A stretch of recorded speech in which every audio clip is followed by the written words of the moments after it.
네, 여러분 안녕하세요. 4인 4색 글로벌 리더십 강의를 맡은 기아대책 유원식 회장입니다. 지난 시간에 이어서 이번 시간에는 공간혁명과 시간혁명이라고 하는 이야기를 좀 나눠보면 좋겠습니다. 기술 발전에 대한 말씀을 잠깐 드렸는데 이런 걸 한번 물어보면 어떨까요? 여러분 얼마 전에 이세돌과 알파고가 바둑 시합을 했습니다. 여러분들은 누가 이길 거라고 생각을 하셨습니까?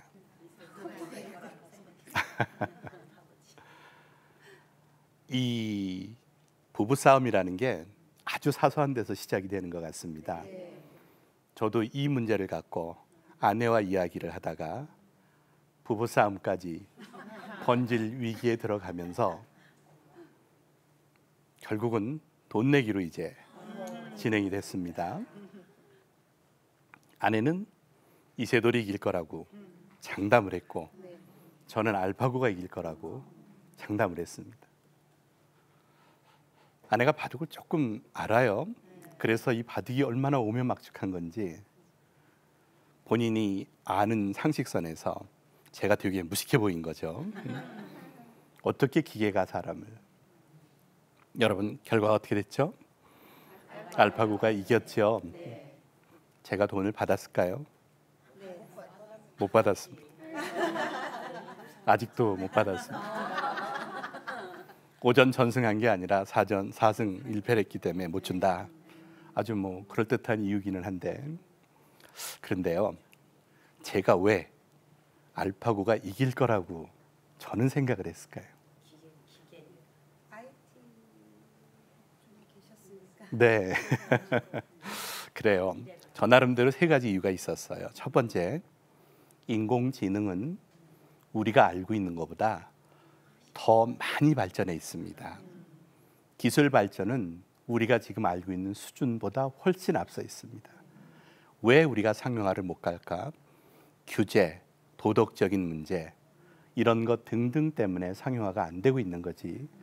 인공지능은 엄청나게 앞서 나가 있습니다. 두 번째로, 알파고는 그동안에 이세돌이 바둑을 두었던 것을 전부 분석을 했어요. 하루에 몇천 번씩 분석을 했대요. 결국 확률 게임이지 않습니까? 내가 이렇게 바둑을 놓으면 상대방이 어떻게 놓을 건지 그거를 계산하는 거예요. 그러니까 알파고는 이세돌 기사의 바둑 놓는 이 습관을 이제 막 분석을 한 거죠. 글로벌 회사의 경영자들은 사실 대단한 분들이세요. 이런 시각을 갖고 투자와 이런 걸 기술과 연동을 시키는데, 결국 이 얘기는 기술 발전이 그만큼 많이 와 있는데 우리가 아직 피부로 못 느끼는 것이 굉장히 많다 하는 그런 이야기죠. 재미삼아서 IT 업계에서는 알파고라는 말이 이 말의 줄임말이랍니다. 알, 바둑, 알로, 파, 세상을 파괴하러, 고해라. 이게 알파고인데, 이세돌의 약자는 뭐냐면 이 세상을 돌로 지켜라. 그게 이세돌이에요. 뭐 농담 삼아 IT 업계에서 회자되는 그런 이야기입니다. 자, 어떻든 인공지능이 지금 우리에게 가져다 주는 것은 많은 것을 생각해 하는 그런 기술 발전의 시대까지 와 있는데, 결국 그것은 우리로 하여금 공간혁명과 시간혁명을 가져다 준 거죠. 더 이상 공간이라는 제약이 없어졌고 시간이라는 제약이 없어졌습니다. 일을 하는 사람은 언제 어디서든 스마트폰 하나만 있으면 일을 다 하실 수가 있는 그런 세상이 됐죠. 그래서 토마스 프리드만이라는 사람이 2005년도에 The World is Flat이라고 하는 책을 냈습니다. 세상이 평평하다, 지구가 평평하다 이런 얘기예요. 지구는 분명히 둥그런데 평평하다고 얘기를 했죠. 이 이야기는 경제라는 관점 하에서 더 이상 세상은 경계가 없다, 그런 이야기죠.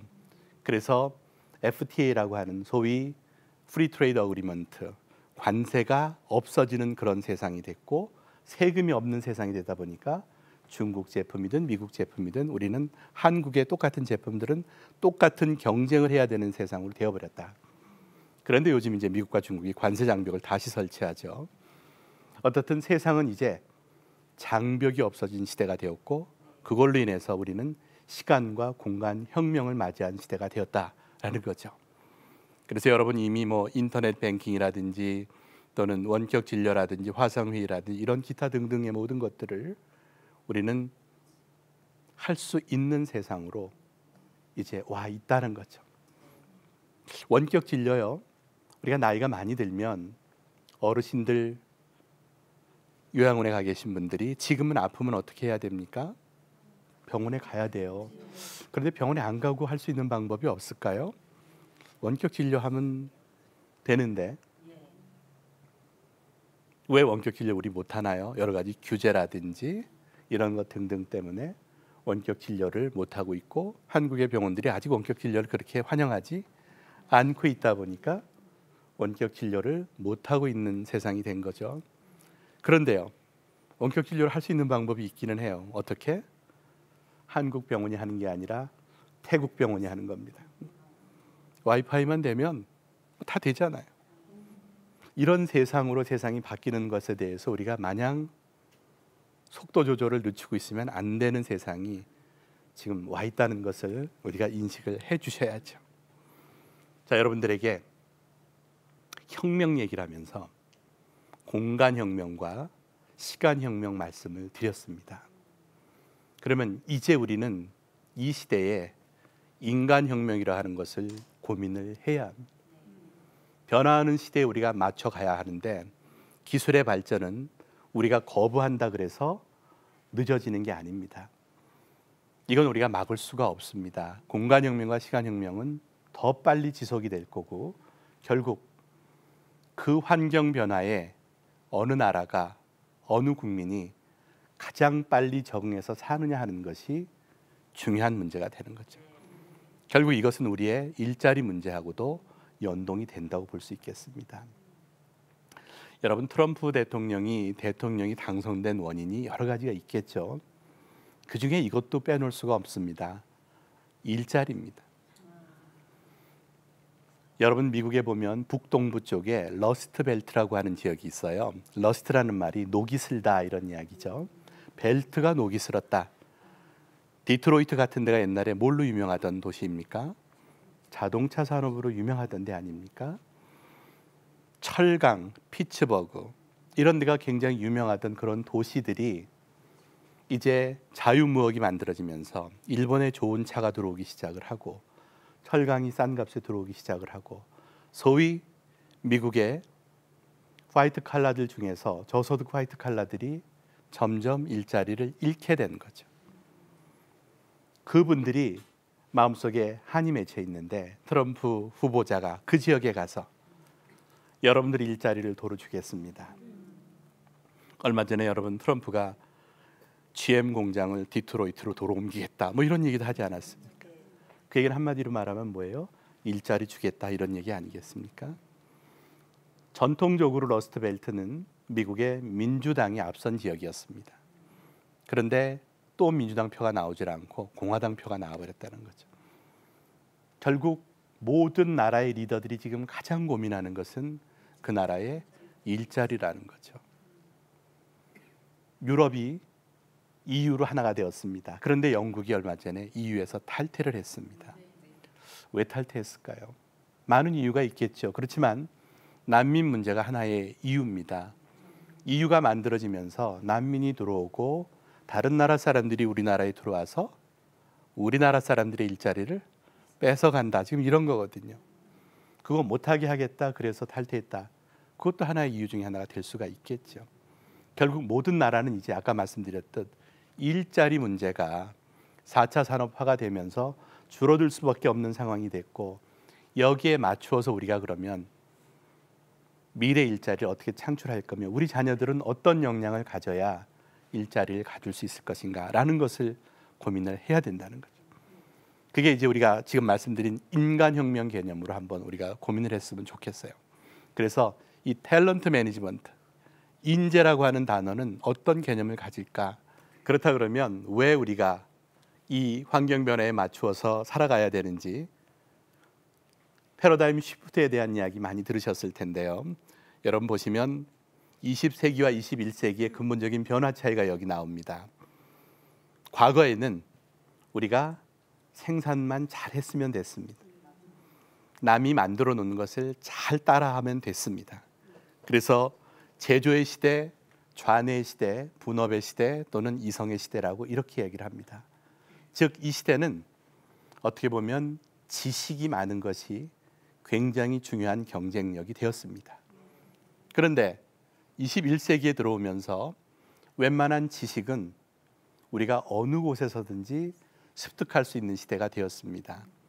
더 이상 지식을 꼭 학교에 가서 배워야 되는 시대는 이제 아니죠. 웬만한 거는 요즘은 다 인터넷에서 다 찾아낼 수가 있죠. 요즘 대학 교수들이 강의하기가 굉장히 어렵다고 합니다. 앞에서 막 무슨 얘기를 하면 밑에서 학생들이 저 말 맞아 하고 이렇게 구글로 확인한답니다. 그래서 교수님 그거 아닌데요, 틀렸는데요, 이렇게 얘기를 한다는 거죠. 즉 이제는 지식이라고 하는 것에 대한 습득이 더 이상 학교나 어떤 한정된 데서 배우는 게 아니라 어느 곳에서든 우리가 지식을 습득할 수 있는 그런 시대로 되었다는 거죠. 그러면 이제 필요한 건 지식이라기보다 어떻게 보면 지혜의 범주에 들어가는 것을 배워야죠. 여기 여러분들이 보시면 20세기에는 주로 생산성 문제를 얘기했는데 21세기에 와서는 스마트 시대라는 말이 나오면서 창조라고 하는 단어가 나옵니다. 얼마 전부터 우리나라가 경제 얘기를 하면서 창조 경제 이야기를 하고 있습니다. 창조 경제 레벨까지 가려면 단순 지식 갖고는 창조가 되지 않는다는 거죠. 그동안 다른 데 것을 잘 모방해서 우리가 살아왔는데 시간이 가니까 우리보다 더 싼 가격으로 모방을 할 수 있는 나라들이 나오기 시작을 한 거죠. 우리는 어떻게 해야 됩니까? 더 창조의 시대로 가야 되는 거죠. 지금 IT를 지배하고 있는 이런 그 기업들을 보면 만들어진 지 얼마나 됩니까? 사실 그렇게 오래되지 않았습니다. 왜 우리는 그런 기업 못 만들죠? 우리가 못 만드는 이유가 특별히 없을 텐데 왜 못 만들까? 뭔가 창조할 수 있는 사고나 이런 것들이 어릴 때부터 우리들은 좀 교육이 되어 있지 않았다라는 거죠. 그래서 창조의 시대, 운의 시대, 협력, 감성이 필요로 하는 그런 시대로 시대가 발전이 됐다라는 거죠. 여러분 인재라고 하는 말을 한문으로 이게 맞나요? 이건가요? 이건가요? 이건가요? 여러분 다 우리말로 인재라고 이렇게 읽습니다. 그죠? 미래 사회의 인재는 어떤 사람을 우리가 인재라고 얘기를 할까? 여러분 맨 왼쪽에 있는 제자는 재앙 제자입니다. 재앙을 가져다 주는 인재가 되면 안 되겠죠. 어느 조직에서든 마찬가지. 두 번째 제자는 있을 제자입니다. 어느 곳이든지 이렇게 보면 뭐 열심히는 하지만 그냥 나는 나에게 주어진 일만 할 거야 라고 딱 자기의 존재를 그거로 이렇게 틀을 잡는 사람이 있습니다. 그런 사람을 두 번째 인재라고 얘기를 하면 될 것 같고, 세 번째 인재는 우리가 한문으로 쓰는 인재가 맞습니다. 재능이 많은 사람, 재주 많은 사람, 이런 사람을 우리가 인재라고 이야기를 합니다. 그래서 여러분들이 한문으로 인재를 쓰세요 그러면 세 번째 써야 되는 게 맞죠. 그런데 제가 왜 굳이 네 번째 인재라는 말을 넣어놨을까? 저 제자는 재물 제자입니다. 어떤 인재는 우리에게 재물을 가져다 주는 사람. 자, 이렇게 한번 볼까요? 기업의 사장의 입장에서 A라는 친구는 뭐 소위 말하는 학벌도 좋고 가문도 좋고 IQ도 좋은데 일은 그냥 별로다. B라는 사람은 학벌도 그냥 그렇고 가문도 별론데 일은 참 잘하더라. 여러분이 사장이면 어떤 사람이 좋으십니까? B가 좋지 않겠습니까? 제가 CEO로 17년을 근무하면서 저는 B가 좋습니다. A가 좋은 게 아니더라고요. 물론 A가 좋은 사람이, 이 학벌이 좋은 사람, 이런 사람이 훌륭한 사람이 될, 인재가 될 확률이 많은 건 사실이겠죠. 그러나 요즘 세상이 원하는 인재는 그저 공부 잘하는 사람, 똑똑한 사람을 요구하는 게 아니고 조직이 원하는 결과를 잘 가져다 주는 사람을 원하는 시대로 시대가 변했다라는 거죠. 그러니까 여러분 자녀들이 학교 공부를 조금 잘 못했다 그래도 사실 야단치시면 안 되죠. 여러분 수학 공부 조금 못했다고 그 아이가 세상에서 실패할 아이는 아닌데 우리는 왜 모든 과목을 다 잘해야 되는 거죠? 이제는 모든 과목을 다 잘하는 사람에서 자기가 갖고 있는 달란트를 잘 쓸 수 있는 사람을 만들어 주는 것, 그것이 중요한 시대로 온 거 아니겠습니까? 여러분 자녀들이 성적표를 잘 못 받아오면 참 언짢은 건 누구나 다 똑같습니다. 그런데 우리 한국 어머니들이 가끔 자녀가 100점을 받아오면 좋아하시는데 꼭 질문을 그 뒤에 하나 더 한다 그러더라고요. 니네 반에서 100점 맞은 애 몇 명이니? 이렇게 물어보신다는 이야기를 들었습니다. 뭐 여기 계신 분들은 아니시겠죠? 어쨌든 우리는 이 경쟁 의식 속에서 너무 성적으로 우리의 자녀들을 판단하고 있지 않을까 하는 생각이 듭니다. 21세기에서 지금 현재 사회에서 원하는 인재상은 4번에 가깝다라는 이야기를 드리고 싶은 겁니다. 그렇다고 공부를 하지 말아라 이런 얘기가 아니고 열심히 하되 결과를 만들어낼 줄 아는 사람이 요즘 시대가 필요로 하는 인재다라는 얘기를 드리고 싶은 겁니다. 그러려면 결국 가장 근본적인 문제는 교육의 문제를 우리가 되짚어 볼 수밖에 없습니다. 여러분 교육이라는 것을 세 개의 부류로 한번 나눠보고 싶습니다. 밑에 형식을 갖춘 교육, formal이라는 단어가 나왔습니다. formal education. 두 번째, non-formal education. 세 번째, informal education. 제가 이렇게 교육을 세 개로 구분한 것은 이렇게 구분을 해보면 좋을 것 같습니다. formal education이라고 하는 것은 점수가 나오는 교육, 성적이 나오는 교육. 우리 아이들이 대부분 학교에서 성적이 나오는 교육을 받고 있습니다.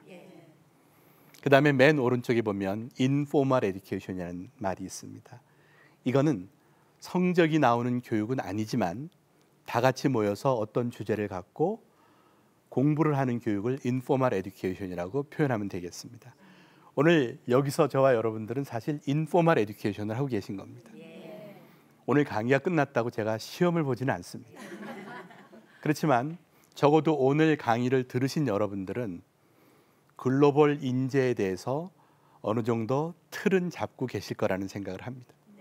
결국 이런 인포멀 교육을 받은 사람과 안 받은 사람의 차이가 날 수밖에 없는 거고 인포멀 에듀케이션은 지식 교육이라기보다는 지혜에 가깝다라고 보면 되겠습니다. 가운데 있는 non-formal education, 이게 어떻게 보면 상당히 중요합니다. 이것은 멘토링 교육입니다.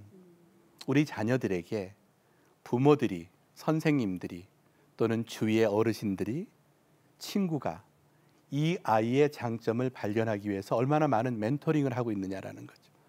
그저 성적만 갖고 이야기를 하는 게 중요한 게 아니라 아이의 장점을 끄집어내는 그런 대화들, 그런 노력들, 우리 아이들에게 멘토가 있는가라는 것도 한번 물어볼 숙제인 것 같습니다.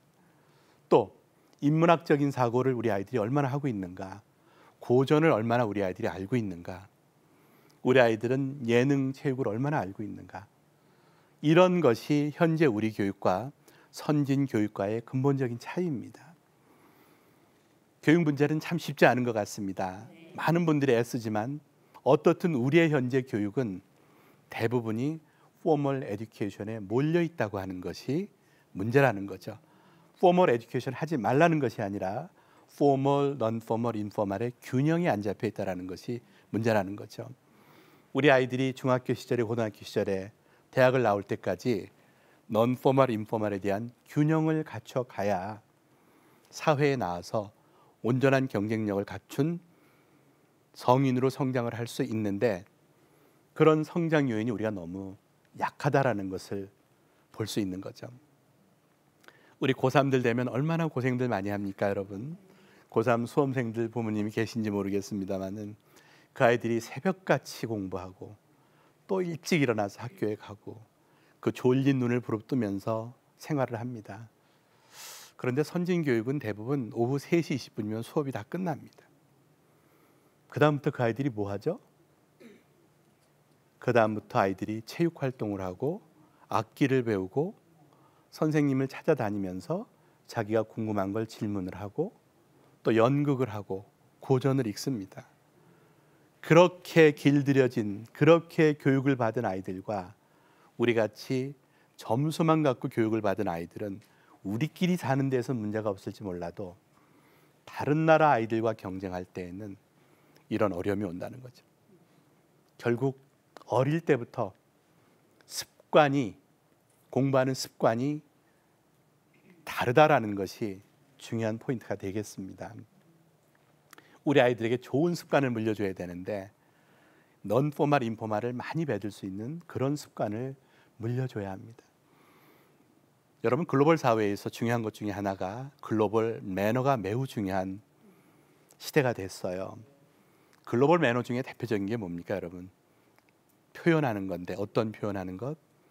고맙습니다라고 표현하는 것, 미안하다고 표현하는 것, 이런 것들을 우리나라 사람들은 잘 못합니다. 왜 그럴까요?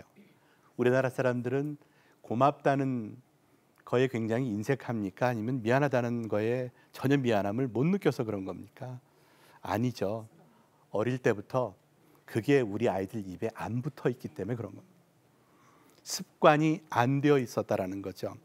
소위 글로벌 세상에서 필요로 하는 습관이 안 들어있다. 이것이 어떻게 보면 단순하면서도 제가 현장에서 느꼈던 이야기들입니다. 여러분, 문을 이렇게 열고 들어가시는데 앞에 사람이 뒤에 사람이 오는 걸 보고 문을 잡아줬다. 뒤에 사람은 들어오면서 당연히 뭐라 그래야 됩니까? 감사합니다, 고맙습니다 그래야 되는데 그렇게 안 하는 분들이 좀 있어요. 그죠? 많다고 표현을 하셨는데 있어요. 어떻게 하다가 좀 툭 쳤습니다. 그럼 어떻게 해야 됩니까? 미안합니다 그러는데 그렇게 안 하는 분들이 있어요. 그럼 그분이 정말 미안한 감정이 없어서 그런 걸까요? 아니요, 있어요. 표현하는 연습을 어릴 때부터 안 했기 때문이다라는 거죠. 글로벌 사회에서 꼭 필요한 것은 여러분, 표현하는 연습입니다. 우리 아이들에게 이 non-formal, informal의 어떤 틀을 갖추기 위해서는 표현하는 연습을 많이 해야 되는데, 이제 여러분들에게 3강에 들어가서는 어떻게 무엇을 표현해야 되는지 그런 이야기들을 좀 같이 해보도록 하겠습니다. 오늘 2강에서는 여러분들에게 인간혁명이라고 하는 제목을 말씀드렸습니다. 공간혁명과 시간혁명이 우리가 거역할 수 없는 대세로 와 있는 세대에 우리가 살고 있고, 이제는 이런 변화에 맞추어서 우리가 다른 나라보다 더 빨리 변화에 익숙해져야 되는 시기에 우리가 도달해 있기 때문에 그런 인간혁명을 하기 위해서는 우리가 패러다임 시프트 해야 하고, 그리고 말씀드린 교육에서 이런 균형을 가져야 하는 것이 우리에게 꼭 필요한 거다라는 말씀을 드렸습니다. 3강에서는 말씀드렸듯이 어떤 것을 표현해야 되는지를 말씀드리도록 하겠습니다. 마치도록 하겠습니다. 감사합니다.